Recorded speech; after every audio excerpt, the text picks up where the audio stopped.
Bienvenidos a este precioso piso en Benicalá. Tiene 83 metros construidos. Acabamos de entrar en el hall.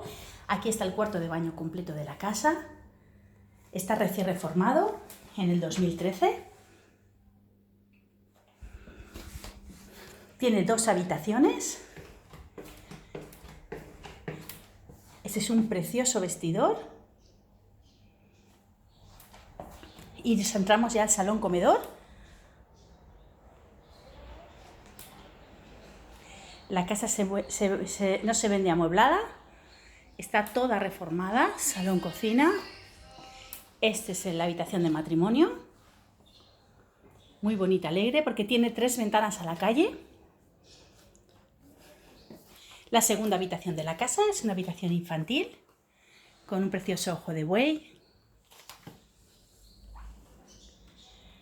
La cocina está perfecta para entrar. Y una terraza que tiene porque es un primero, con un aislante en el techo para que no suene. Pues esta es la casa. Estaremos encantados de enseñársela. Muchas gracias.